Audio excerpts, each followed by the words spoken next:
the easiest way I can describe Bitcoin is as digital gold. And, it's digital, I think, which most people understand, but it's also like gold in the sense that it requires no permission to go and gather it. So gold has always been like that.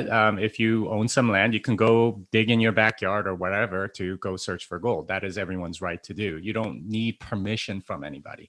So in that way, Bitcoin is what we call decentralized. There's no central authority that determines whether or not you are allowed to create that or find that particular commodity.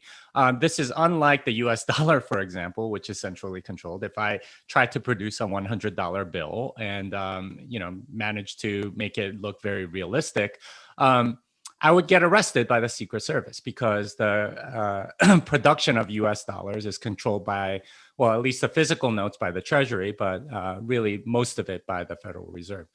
So a lot of things are centralized, including concert tickets, coupons for online, stores or whatever.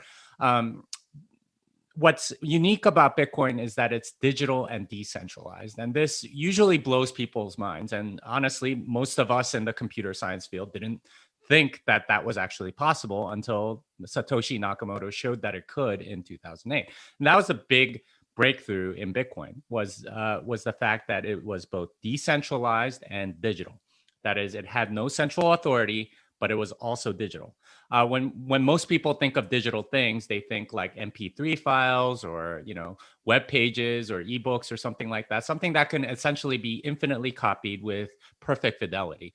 But with Bitcoin, you have something that's decentralized, not infinitely copyable, because there's a ledger, and this is what's called the blockchain.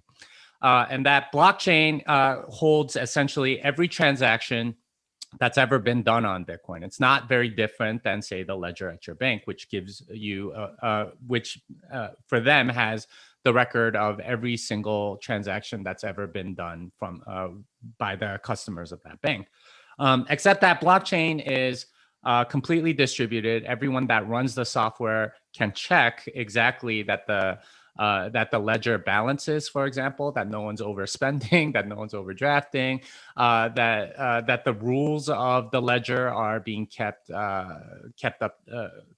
and not violated, and so on. And that's essentially what it is. We also call it digital gold because of this process called mining.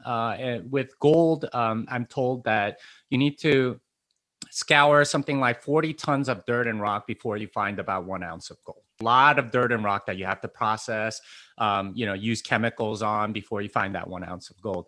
Bitcoin also has that same process for bringing new Bitcoin into existence, except instead of dirt and rock, what you have are lots and lots of numbers. So you process as many numbers as possible, and you'll find that sort of 1 ounce of gold, if you will. And much like gold, that process of finding that gold is much more difficult than verifying that ounce of gold is genuine.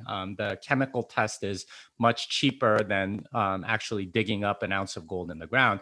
Similarly, with Bitcoin, the process of finding a number that satisfies a particular property is very, very difficult. You just have to brute force lots and lots of numbers, the equivalent of 40 tons of dirt and rock. But when you find it, it is very easy to verify. In fact, your cell phone can go verify that it's been done, whereas the actual process of finding it requires many, many, thousands of machines.